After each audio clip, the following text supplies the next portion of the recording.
Hello and welcome. Another episode. I'm D to the E, the A to the N, y'all. Welcome to another episode of this MuddaCluckin podcast. All things funny, all things life. So on this episode, I have a special guest. For all you people out there who want to beat up each other in the backyard, jump around, think you know something about putting fist to face when you really don't. This next guest, he's the man. He's the man. I'm gonna let me give you a little background on this young man. Actually, I met him in Hollywood. Very funny. When I say funny, because he made me laugh. Very funny guy, but he's a mean dude. But he's a blessed soul and an amazing individual. I'm not going to talk too much except to let you know, if you are a fan of MMA, you in the right place. So I'm going to bring out a good friend of mine here. He's amazing, and he's going to just chop it up with us and talk shop. So give it up for my friend here, Mr. Ryan Kelly in the house. Ryan Kelly in the house. Brother Ryan Kelly. Yes, sir. What's up, man? How you doing? Man, look at you with the full beard. I know. This is a little short. Let myself go a little bit, you know. You looking smooth, man. Smooth like butter on the wrong side of the toast. Hey, man. Yeah. You know what? This is for the ladies. I gotta do this one more again. I gotta do this one more again.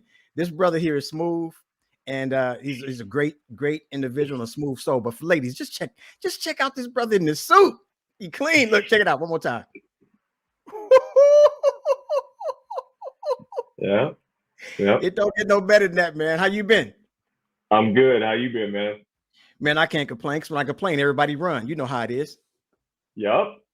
Everybody can't bring that around. Right. Well, I'm glad you were able to come join me on this MuddaCluckin podcast. Mm-hmm. It's a pleasure having you, and we'll dive right in, man. I got a question for you. Yeah. Okay, so how long have you been fighting? When did you start, I should say? So I started back in, I want to say 2006, just doing smokers, little amateur events throughout Sacramento. By late 2007, 2008, I wanted to start making some money off of my rendered services. Right. So yeah, late 2007 all the way up until 2016. So I want to say, a good 9-year stretch, good 9.5-year stretch of just pushing. Oh no, that's dope. That's tight, man. That's tight. Now, after your first bout, I guess your real bout, and you took that first hit, did you think to yourself, ouch, or what the hell am I doing here? Or was the adrenaline there and you're like, I love what I'm doing, I'm gonna continue?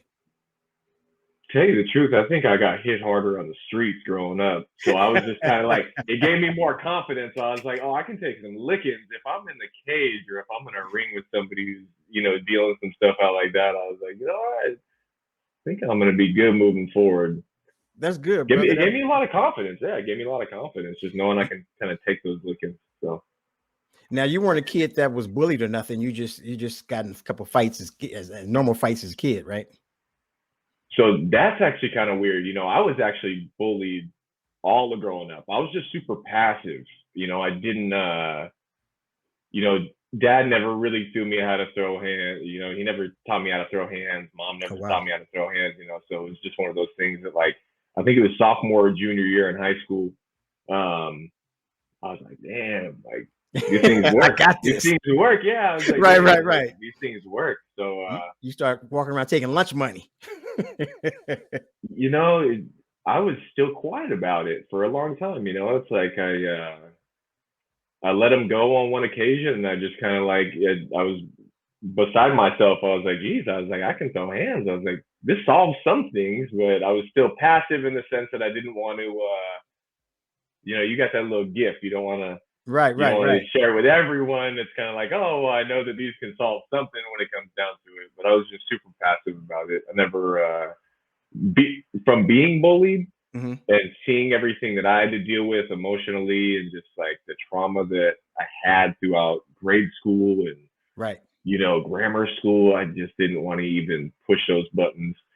Ironically, I started doing it when I would, darker chapter of my life. I for sure did not give a shit. I didn't give a shit, man. I didn't give a shit. I would go past bullying and be like, no, I was committing crimes on some people. You know, it's like, what? Yeah, I just didn't care, bro. I just didn't care. Yeah. Okay. Well, you know, it's funny because I don't see that in you, because meeting you, your soul is very humble and very laid back and smooth, man. You're like a jazz musician when you the way you carry yourself on real. I'm telling you from real, like just how you handle people and talk to people and just embrace, you know, being a man in this crazy town. Because I know, you know, I met you at the spot where there's people coming in to party all the time, every night, every day, they party. So you have to actually make sure you keep your composure and don't knock anybody out, because you want to when people start acting crazy. So it's just really interesting. Yeah.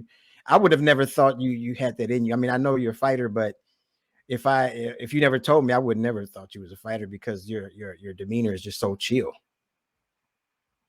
I appreciate that. I guess after 10 years, and if you want to add the other shit, you can. I guess you could say 15 years. You know, I just the wear and tear it has on your body, the type of weight that you carry around with everything. Mm-hmm. It's just. Though I kind of laugh about some of the comments that I say nowadays. People are like, "Oh, would you do that?" I'm like, man, I don't want to exert any energy for free. Right. I used to get paid to break a sweat. What makes you think I'm going to do this for free real quick? right. You know, no, I'm good. Now, was there a point in time in your career where you thought, I have arrived? I mean, was there, like every entertainer and every athlete at some point in time realized, okay, I've arrived. This is what I'm supposed to do. This is my calling. Was there any point in time in your career where you thought that was like your third fight or your second fight, even after your first fight? Did you ever feel that way? I felt that way probably about like 50 or 60 times. Seriously. Felt that way a lot. I felt that way a lot. Thing is everything was so new. Back in 2007, 2008, California had just legalized this. So prior to it being legalized by California State Athletic Commission, we were fighting in casino parking lots. We were fighting in airport hangars. So the professional aspect of everything, like branding, was not there yet. Right. The only thing that was branded about the sport were the brands that were on the actual, four posts, Tap Out, clothing companies. Right. So at the time, taking that serious and going, okay, well, I'm going to create a brand the way that UFC has branded a lot of these fighters to have, walkout clothes. That came later. I thought that I had arrived at least, 40 or 50 times, just because, everything was, it was still evolving. Everything was still evolving in the sport. So once I thought that I'm right there, all of a sudden it's like, there's a new aspect of the game where there's marketing and there's, branding, there's all of this. And then, things I would do on my spare time would cause me to digress as well and get out of that mindset. So, that happened a lot. So. Wow. Now, when you, I mean, I guess being a fighter and being in the trenches, you realize that, like any athlete or any entertainer, there's a point where you go, well, I'm living my dream. I'm doing my passion. I'm living my dream. Now, some entertainers and some athletes at some point in time don't have that feeling. After a while, they lose that feeling, and maybe not early in their career, but at some point in time, they go, I'm done. Was there a point in time where you had that in your mind where you said, okay, I'm done, because you're tired of taking the beatings and giving the beatings and the toll it takes on your body? Yeah, most definitely. That was kind of one of those things that happened about like 3 or 4 times after my first back surgery in 2016. I started talking to doctors about what was going on with my back in like 2014, 2015. I was still active. I was still fighting. I was just fighting through it. I wasn't finding a permanent solution for any of these things. So I didn't really know the magnitude of what I was doing to my body until it was way too late. Oh wow. So I had doctors the whole entire time kind of telling me like, hey, this isn't the greatest thing. You might want to pump the brakes. I kind of just did, acupuncture, cryotherapy, whatever I could to kind of put a Band-Aid over it. Right. And, patch it up, keep going, patch it up, keep going, patch it up, keep going until 2016. Woke up from having the back surgery. I had my mom, my dad in the room, which is weird because they've been divorced for a long ass time. So having them in a room together, I was you knew something was up. Right. Yeah, I was like, I don't know what he you like, is this heaven? This is weird. Yeah. You don't even like each other. What you doing here? Yeah, it was awkward, but just showing how the love is what it was. It's like, it wasn't a small procedure. My parents, I had to come all the way down from Sacramento and Auburn. Right. Doctors telling me if I fall wrong, if I land wrong, if I get swept, if I get stacked, if I could never walk again for the rest of my life. So having to go through the rehabilitation for that and having to go through learning how to walk again with a tricked out walker, Pimp My Walker. I had stickers all over it with Yoshi just chilling, hanging, yeah. Dude, that was eye opening. Yeah. I went from being at the top of the food chain to feeling like Bambi, couldn't even walk. Right. And it's like you kind of start to reassess some things when you're in a position like that, when you're super fucking vulnerable. That's true. That was the main revelation for me, was that little stretch right there. Up until then, I just kept putting patches on everything. Right. Yeah, Band-Aids. Patch it up, everywhere. Move along. Yeah, patch it up, move along. You had a belt around your arm like a sling. You did everything. Yeah. Right? Yep. Right. Yep. That's crazy. I knew for a fact that I could never be a boxer because when I was, and I'm shout out to the Bay Area. I'm from Northern Cali. I'm from Northern as well. Yes, sir. Sacramento, Richmond, El Cerrito, Oakland, Hayward, all up and down the Bay. So all my Bay Area fans. I knew because I was living in Richmond at the time, actually. And my best friend, bigger brother, his name is Ray Boom. I call him Ray Boom. Now, Ray Boom was a big, gentle giant. I knew he was different because in the seventh grade, his beard was like yours in the seventh grade, bro. It was like, he had hair on his chest. He looked like somebody's daddy. I was like, dude, you look like a father, actually. So people actually looked at him and thought he was somebody's parent when he was in junior high school. Damn. Yeah. So Ray Boom, we were in my front yard and we had boxing day. We put on some boxing gloves. And he was bigger and I was shorter and skinny. And I put my arms up to defend myself. And every time he would hit me, my gloves would hit me. He was making me knock myself out, bro.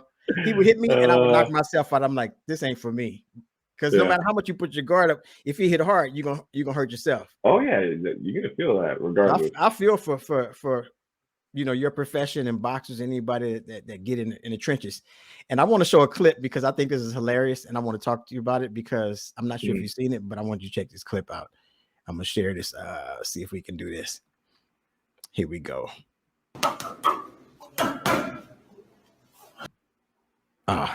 Let me do it one more again. I heard something.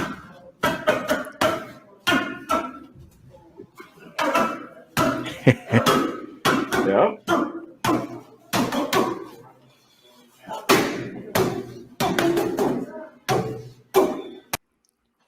Okay, my brother. Okay, my brother. Now, let me ask you a question. Yep.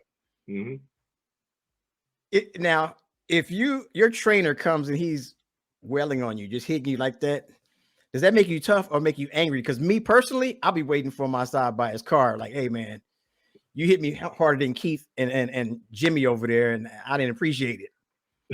I mean, that's that. I don't know what kind of training that is, but have you ever seen anything like that? So, not to the face, No, to the face. You don't do that. Yeah, you can get knocked out so easy. You can just get knocked out. So, I mean, if you hit the right button, you're talking about just like a little imagine your face is a little light bright, right? You just Right. gotta hit. You put like 3 little light brights in, and if you hit one of those little spots, lights are out. So I would not employ. I wouldn't do that to the face. The core, yes. Right. You know, so right. I used to do that with my students. That's something that I learned at a very, you know, elementary level with this. That you strengthen the core, take some shots. The face, no. I'm good off that. That's what got me. Is like they taking blows to the dome. I'm like, what? Yeah, and they just stand there taking it. But I'm telling you, man, that it's almost like if someone hit you in the face, it's almost like it's disrespectful. You want to fight somebody when they hit you in the face. I mean, in your sport and in boxing and anything of that nature, once you get a blow to the head, it infuriates you. Yeah. It really it gives you that energy to just continue or fall down. You know, yeah, you said the right word. Yeah. Energy. Right. How hard your chin is. If your chin is soft, you falling down like butter. You're just gonna fall. You're like, you know. Yeah. So at least I don't know. One guy, I think when he swung, he kind of stepped back a little bit. I can see he moved back just a little bit. Oh yeah. So it kind of went like that. It didn't really get other guys getting on the mandible. They were like, This dude, he was like, he knew it was coming. Like, I'm gonna step back. I ain't gonna take that blow.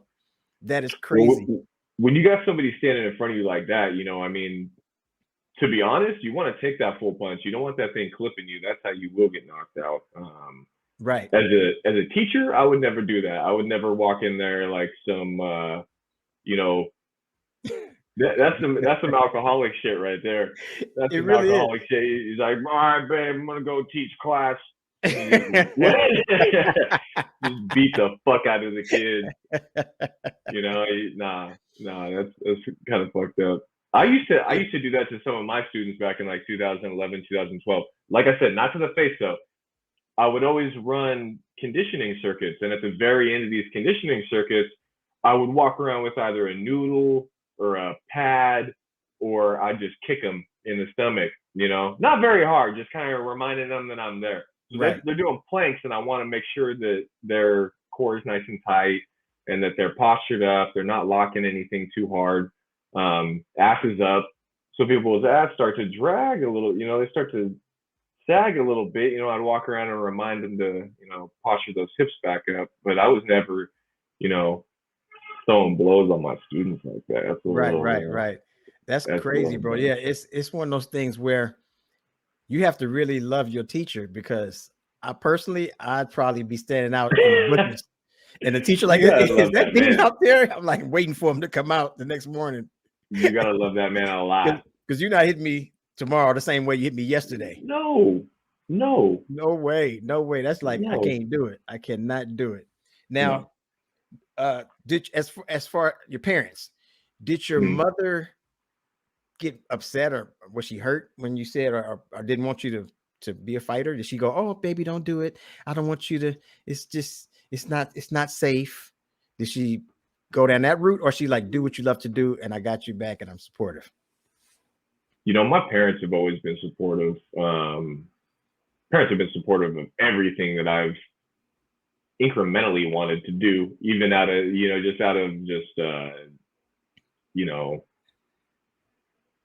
even out of just wanting to do it.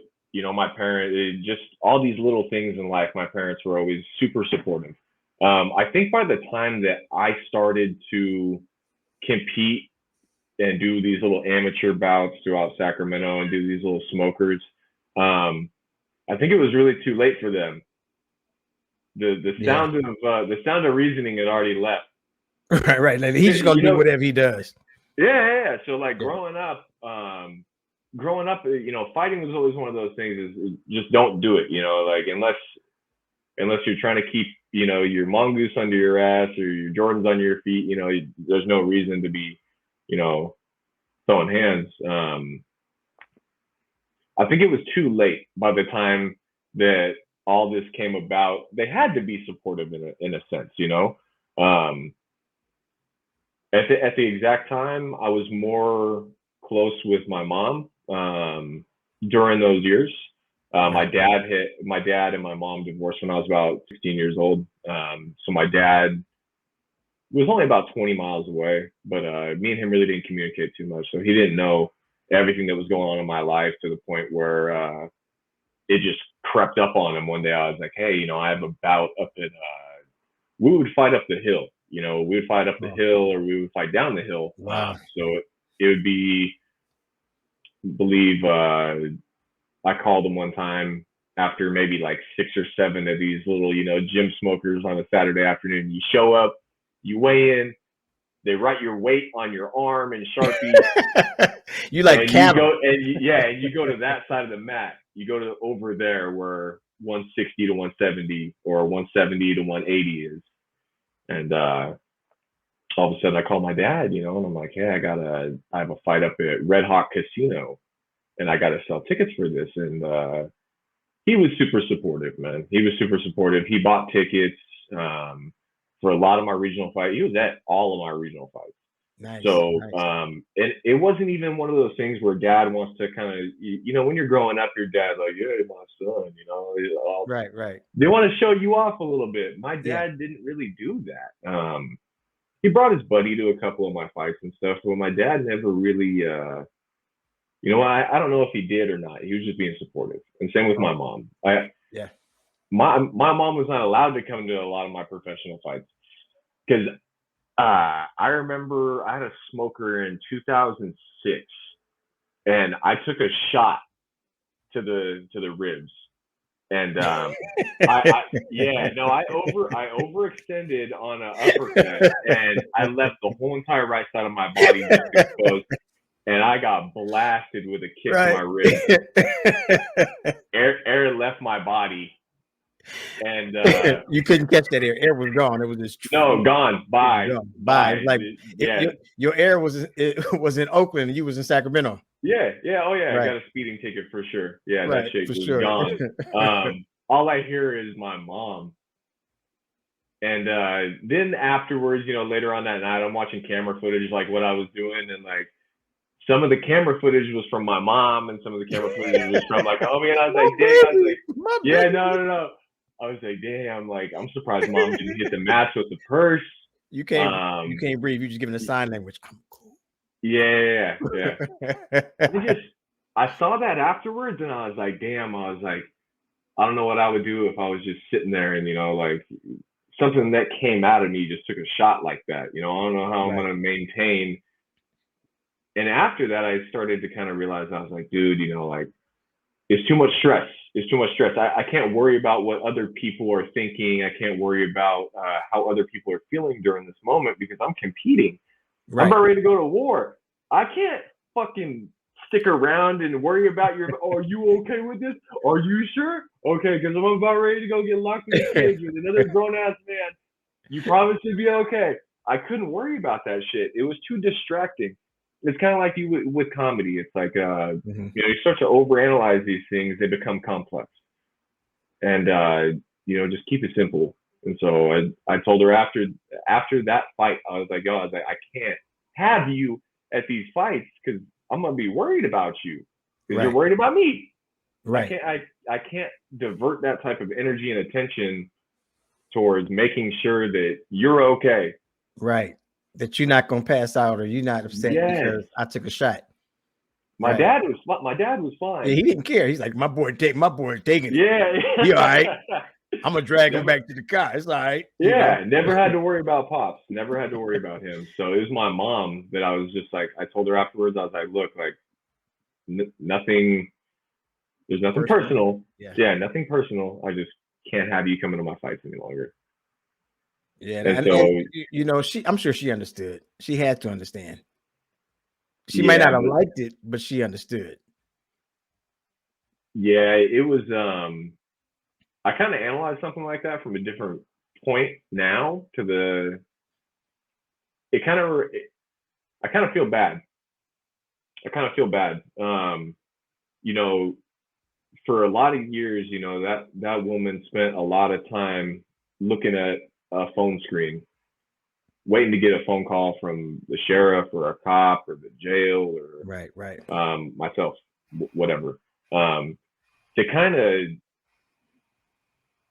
of cause that type of anxiety, you know, later on as an adult. Right. Even after I caused that type of shit with my mom, I felt kind of bad because you got to imagine, you know, that woman is sitting at home waiting for a phone call or a text to find out what just happened in an enclosed environment where the only way that you're going to win is by being pulled off of another individual. Right. So I totally look at it agree now. I look at it now and I feel bad because like I thought that I kind of put all of that that unrest and anxiety that I gave my mom for a long time. I thought that I put all that away. I look at it now as a grown ass individual and I was like, damn, like kind of made her go through all that shit again. Right. And you know, comedy's not like what you went through, but when I was coming up, my father was the one that was always there and always like my boy, you know, that's my boy right there. And you know, the closest I would have come to having problems like you is if somebody heckled me and I got on them and then they want to fight. But that's never happened. No one's ever challenged me or tried to step to me like that. But my father in the crowd, he'd be like, I'm gonna get that. If he come towards you, I'm gonna come, you know, he's that kind of father, you know. But my father was old school. He wasn't the kind of guy that'd come up, and he's not the kind of guy that would come up back in the day and just give you a hug and tell you I love you. But you knew there were certain things he did to show you. That's old school, where they look at you a certain way. That mean I love you. But there's nothing said means I love you. And you're like, okay, all right, cool. And then I'll be like, and then we got that connection. Now my mother, she came out, but now this is not comedy, this is football. This is when I play football. When I play football, mother would come out to all the games and she was always worried about me and she didn't want me to play at all. And my father was just like your father. Let that boy do what he gonna do. Don't worry about it. He got to grow up, you know. And that's a male mentality usually, you know, and that's okay. But in your case, you know, you knew you were going to get hit. You know, I mean, you knew that you can get injured. Not that you did. I didn't think I would get injured playing football when I was in college or high school or whatnot. But I'm on defense. I'm usually the one dishing out the pain. I wasn't never offense. They wanted me to play wide receiver. I said, no, you can keep that because I don't want to get hit. But you're fast. You got hands. I don't care. I will hit somebody, but I will not take a hit. So I feel you exactly how the mother and the father, the dynamics of their roles in our lives coming up. And when you're a parent, I can only imagine your kid, you know, getting hurt, especially a mother more than anybody. Your kid getting hurt. So you did the right thing by telling her, look, moms, I love you, but don't come here. You know. Yeah, I put my parents through a lot of shit. So before. Yeah, no, and even during you was a bad little kid in Sacramento, you know, huh? Yeah, I mean, shit, dude. Like, you know, I was not anywhere close to being a fucking angel. Let's put it this way. You know, I joke around with my mom all the time. I gave that woman a head full of gray hairs. I'm pretty sure I gave my dad has had a heart attack and a stroke, and I'm pretty sure I was the cause of at least half of one of those. Wow. So, you know, I owe my parents a lot, man. I really do. I owe my parents a lot for the path that I chose, the type of like, I don't know. I know that they're happy. I know they're happy now, you know. I know that they're always super supportive of everything, but it's like, I analyze this from a grown ass man point of view, and I'm like, Jesus Christ, like, wow, like that's not easy. It's not. It really isn't. Yeah, you have to understand that person is made up of some sort of crazy in order to be like, yep, I got you. Keep going. Well, I'll say this: your parents did a great job, brother. Regardless, I mean, you know, with everything, you know what I mean. You're a good man, and I'm happy to have you here. This is called the RQT portion of the podcast. RQT. Okay. RQT. Yes. Okay. Random question time. Oh, nice. All right. Earring or bow tie? Now? Yeah. Earring or bow tie. Anytime. Earring or bow tie. Oh, anytime? Shit, I'm 34 now. Bow tie. Oh, word. Okay. See, all right. That's a classy man. Ladies, listen, a classy man. Yep. Hey, I used to have an earring, man. Now it just looks like a teacher came up and just hit me with a punch hole. Just stabbed you. Yep. Yep. So you now that you're not fighting, you have several passions. I know you're an athlete, and do you have any other passions? I know one, but I want you to elaborate on it more. Yeah. So you know, I commissioned film prints. I started getting out of the house with film cameras back in 2017, 2018. It kind of helped. It actually didn't just kind of help. It helped with my mental health. It helped get me out of the house. It helped give me something to do. Allowed me to kind of wander around. So I started just shooting film, getting out of the house. I started commissioning prints kind of on a whim. On top of that, I kind of dove into, I did some tour management for a long time. 2013, I think you surf. You surf too, right? I surf. Yeah, I do surf. That's my therapy right there. That's where it's at. Yeah. Right. And you're not afraid of the sharks? Nah, fuck that. Nah, I'm good. You know, I hate to say it, but you know, I don't know too many black men that get in the water on a surfboard that's not afraid of sharks. I'm afraid. Look, bruh, if I'm in the bath and I see something look like a shark, I'm jumping out. Right. It's a shark. Now I love sharks. I think they're beautiful creatures. I don't think they should be hunted and killed and shark fin soup and all this other kind of stuff. They're beautiful. Yeah. But they're pretty amazing and pretty scary to look at in the ocean. Yeah. So you just said the exact word, in the ocean. In the ocean, right? Yeah. And you surf in the ocean. In the ocean, yeah. Right. Yeah. I know. I had to kind of lube my entry with that one. All right. So like you just said, the in the ocean part. Okay. Right. I see on TV, you're like, wow, and you know, like on shore, you know, it's something a little bit different. Yeah, I mean, even on shore, it's a little kind of surreal, because you just see this like behemoth of a monster just, you know, propelling through the water, and it's like, oh, whoa. I got bumped one time in Malibu. I got bumped one time, and that really, oh yeah. So and you knew it was a shark. I saw it. Yeah. I saw the tail. Oh yeah. That's when it really clicked. So you know, you're sitting there, and I think it's just the vulnerability about surfing is what makes it just very spiritual and peaceful and it's liberating. It's beautiful out there, I'm sure. It really is. I was just sitting there, and you know, the ebb and flow of the tide, you can sit there for 20-30 minutes and you just feel this buildup of everything, and you know, you really can't tell if something's, you know, 10 or 15 feet out. You just feel just like vulnerable, so it doesn't matter at that point. You know, I felt basically like this water vacuum, and you can feel it in the ocean. You can feel everything, you know, between your legs, up under your board. You can feel these pockets of air. Were you sitting on the board? Oh yeah, I was just sitting on the board. So both of my feet are just sitting there, just kind of, you know, I'm literally sitting on the board, and I just kind of get this little vacuum pocket, and then I just feel like this, and I look down, and I felt it on my leg, and I just see this big old massive tail taking off, and I was like, that I just got bumped by a fucking tiger shark. Like, you know, when the sharks see that, you know, shark thinks drumsticks. Oh yeah.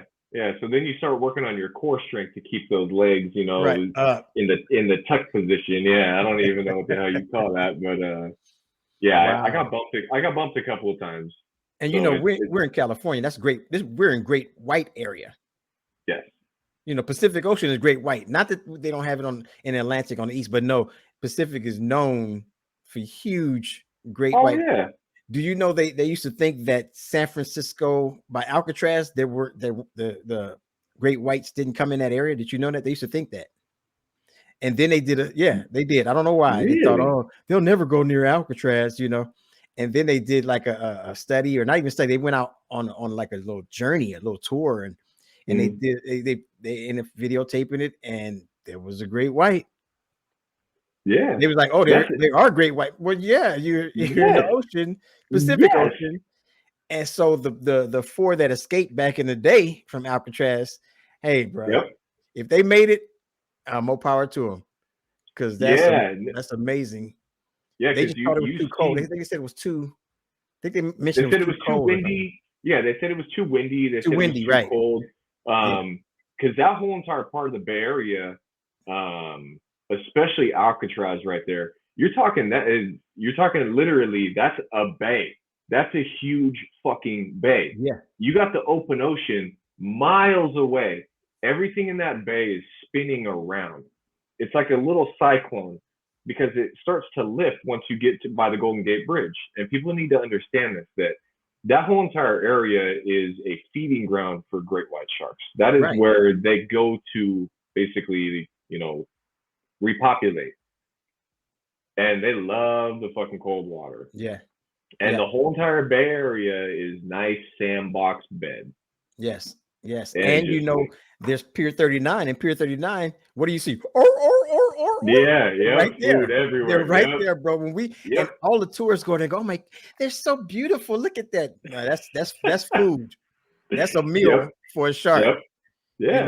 So that's why they're there. I mean, sharks are gonna be there because you have sea lions and seals all around that area. Yep. And the more that we overfish the ocean, the more that they're going to come further inland.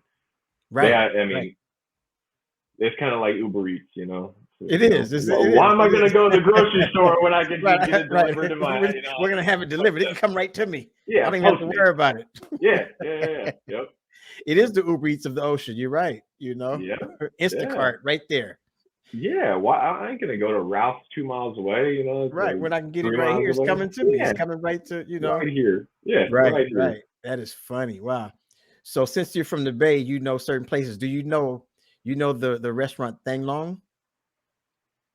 No, I don't. Okay, so Thang Long, I know it sounds like a strip club, but Thang Long is actually a Vietnamese spice, like crustaceans. You heard of crustaceans?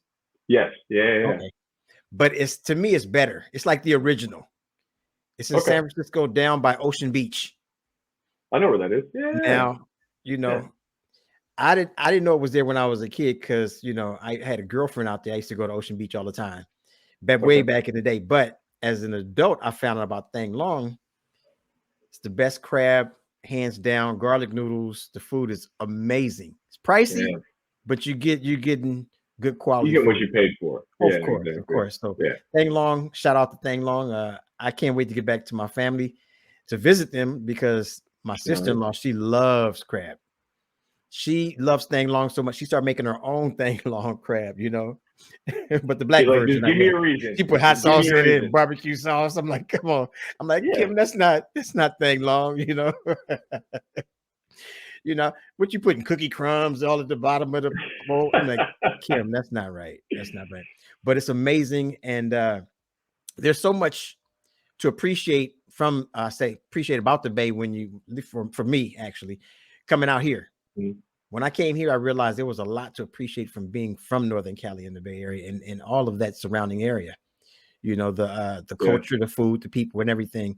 And most people from the Bay kind of like gravitates toward each other. So maybe that's why one of the reasons why we did because I know you're a good brother. But most people from the Bay actually click with people from the East Coast. I noticed that.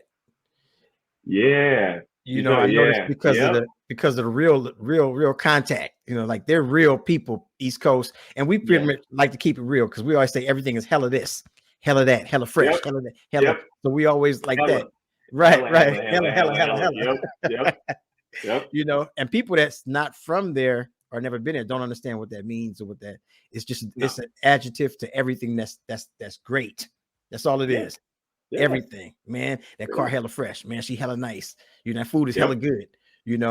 So it's one though. I'm not surprised that we met that particular day. I was there for a meet and greet, and it was okay, but I wasn't happy because it didn't go the way I thought it would go because it was supposed to be a Hollywood meet and greet, and it felt nothing like Hollywood or meet and greet. So I'm like, whatever. But I went and talked to you, and we clicked. So.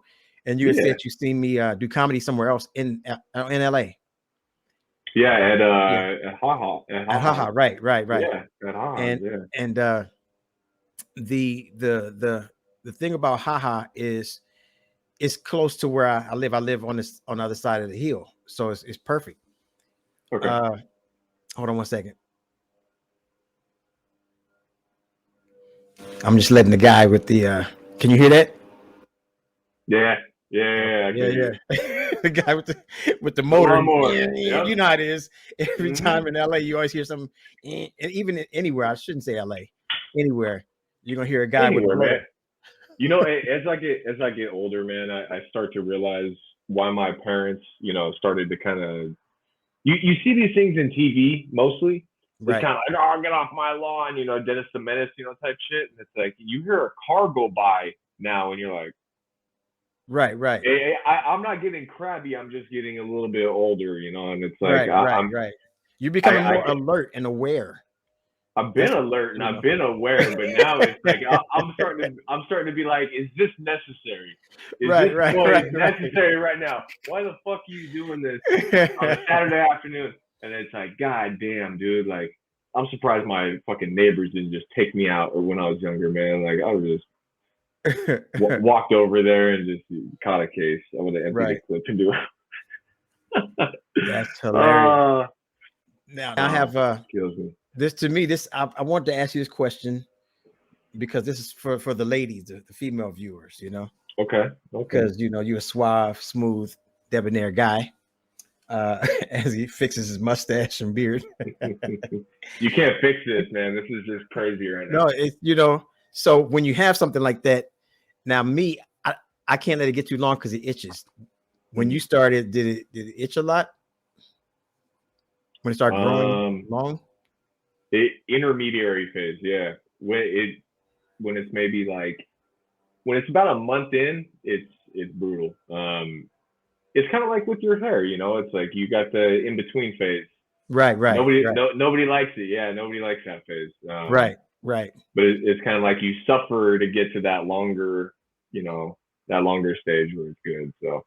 Yeah, you have to suffer to get through that. Right. There's a breaking point where it's like a nice head of hair, you know. It's like if it was a little bit shorter, it'd be a pain in the ass. But now I got it to that point where it's fine, which is cool. But like you know, you almost feel like you cut your own hair for a good like 2 weeks, 3 weeks straight, where it's just like you don't want anybody to see that shit. Right. I got you. Well, so with the mask mandate in place in LA, I had to wear a gaiter all the time. It didn't matter what the fuck I looked like. Right. Well, you know they lifted it now. You know you can go places kind of cool. Yes, yeah. That's crazy. I went into Trader Joe's and felt naked. I almost went back home and got more clothes. Don't you feel socially irresponsible for just you doing do? that? You feel like you're doing something wrong. Like why am I walking around with my face? That shows you. Right there. It took 2 years for us to become programmed to the point where we cognitively feel like that is socially irresponsible. Right. That quick. So I like to analyze and interpret stuff like that. So if we're grown-ass men and we feel socially irresponsible going into a supermarket without a mask, how does that 4-year-old kid feel that's been doing it since it's 2 years old? So half of its life. Right. How do you unravel that type of programming from it? You know, an embryonic infant mind like that. Right. I agree. We're not doing that anymore. Right. You're like, that's all that kid knows. Yeah. I need this to live. You're like, no, you cool. Yeah. You're all right. Don't worry about it. You're only 4, you know. Don't worry about it. You've only done this half your life. Right. Exactly. That's all you've known is mask. Yeah. So I you know, even my nieces, they're older. They're 11 and 14.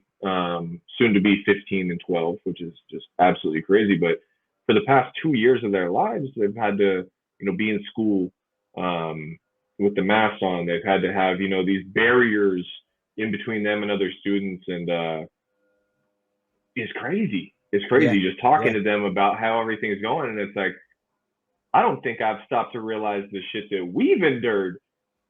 Right. Yeah, it's not clicked in yet. It's 20 years from now, we're gonna hear somebody talking about this shit, and we're gonna be like, I was in LA during the whole thing. We never left. We stayed inside. Yeah, we couldn't be next to each other. We had to had food running out of toilet paper. It's ridiculous. Yep. We're going to be talking about this for a long ass time, man. Yeah, and the fact that we've been in the epicenter of this since day one is just fucking crazy. Yeah. This is crazy to me. So, you know, going anywhere else outside of LA is just like, you know, the heavens have opened up. Right. You know, even San Diego, Ventura County, Pismo, Sacramento, San Francisco, not San Francisco. San Francisco is still along the same pages of what's going on down here. But you go anywhere else, you just it's weird. It really is weird. It really is. It really is. Now, the question I wanted to ask you is because I said about the ladies and you being a smooth operator. Okay, so if you went on a date with a young lady and she said, "Let's go dance," and you didn't know the dance, would you try to learn that dance for a second date, or would you try to just work it out? And would you dance at all? If it was a dance, okay, so like we'll say line dance or whatever, because I've done it before on the road, and because the girl was beautiful, and I was like, why not? You know, I'm the only black man on there, but I'm line dancing. Hey, it is what it is. Would you take that extra step, an extra mile, if you went out with a young lady and she said, "Let's do this dance. It's the river dance"? Would you? Yeah. You okay? That's cool. Yeah. Why not? Why not? Yeah. Yeah. I might learn something, you know? Yeah. I stopped saying no to stuff like that a long time ago. That's good, brother. Just because it's like you really don't know, you know, what you're missing out on. So it's like, yeah, go humiliate yourself, learn something. Right. Fuck it. Yeah, I agree. Now, I don't know if you noticed, but the guy just stopped blowing. So Perfect. it's funny. I know you got to run. I'm not going to keep you too much longer, but I will ask you one last question. Yeah.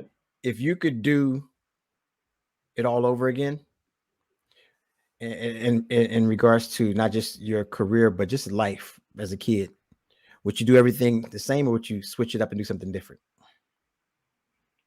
You know, that's a good question.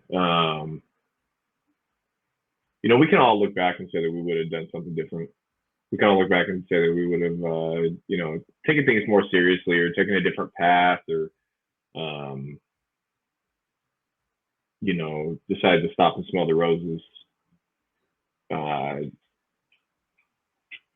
That's kind of bittersweet for me, to be honest with you, just because I look at a lot of things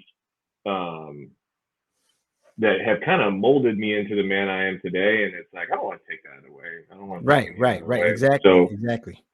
So that's a tough question to answer, to be honest with you. Yes, there are aspects of my life which were traumatic that I brought on that thinking about now I could have gone without.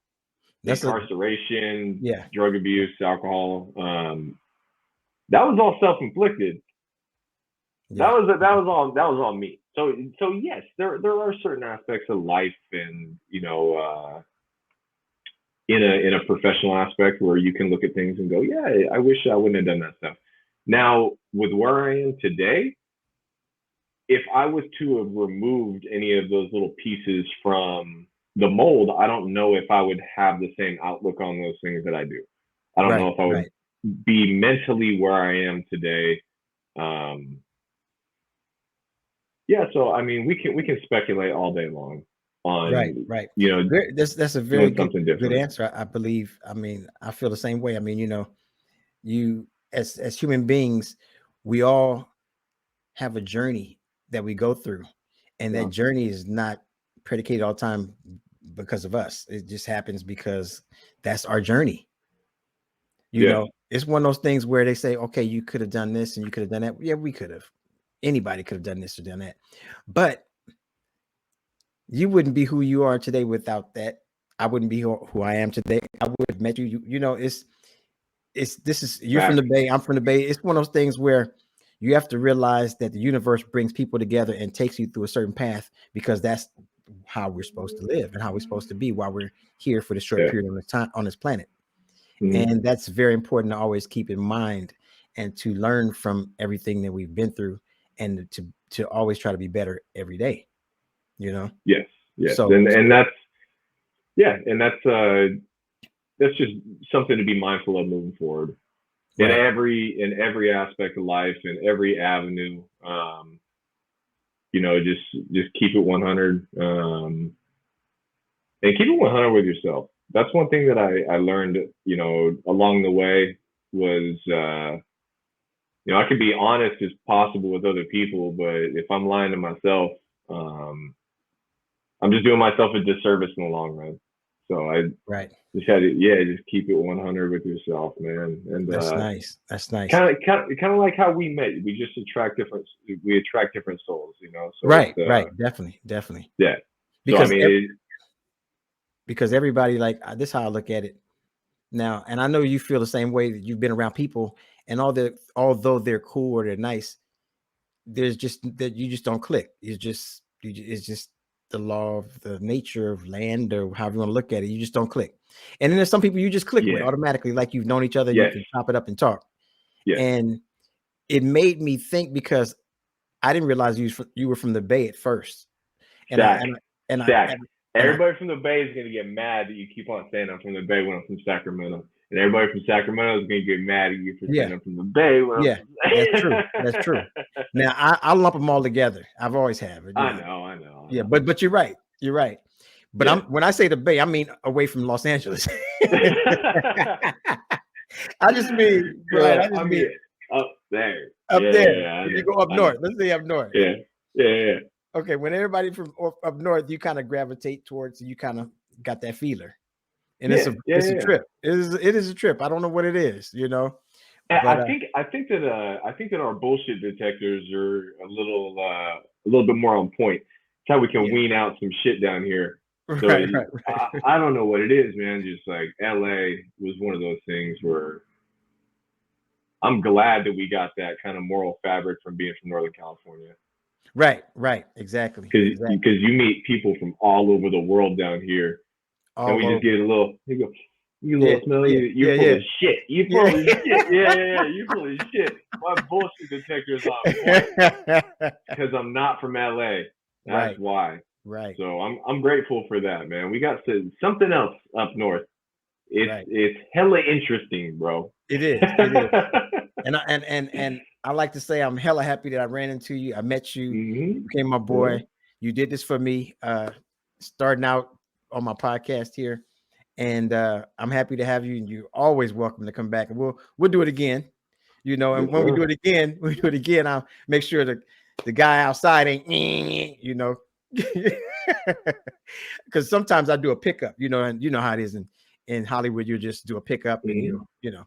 So I won't do a pickup, but we'll do it again as well. But I love this. I love that you've taken out the time in your day to actually sit down and grace the mic and grace the screen. Not a problem. You know, not a problem, man. And let everybody know that you're doing your thing, man. My boy Ryan Kelly. For all the listeners, thank you for listening to this MuddaCluckin podcast. You know, and click subscribe, do it all. You know, I would never beg for anything. Only thing I can do is give you positive energy. That's all I can do, and it comes back. Thank you, brother. Much love to you, man. Keep doing your thing. Have a wonderful day. And you know, we need to do that lunch.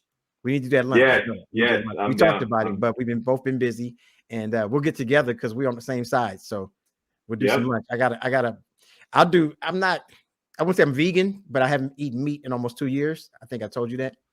Yeah. But I'll eat. I'll go anywhere, man. So whenever and now mask off, you know, we can just I know. you know, I know you can actually see somebody when their face, the lower part of their face. If their eyes are not telling, if they got poker eyes, you don't know what's going on. You know, I don't have poker eyes. My eyes say a lot. And when I look at people and laugh or smile, my eyes. But some people have that poker where they just stare at you and you don't even know. You don't know if they're happy, if they're sad, if they're mad, if they're angry. You just know you see a mask. Yeah. You know. But yeah, man. Thank you, brother. Have a wonderful week. And let's make it happen, brother. Let's go. Peace, my brother. Appreciate you, bro.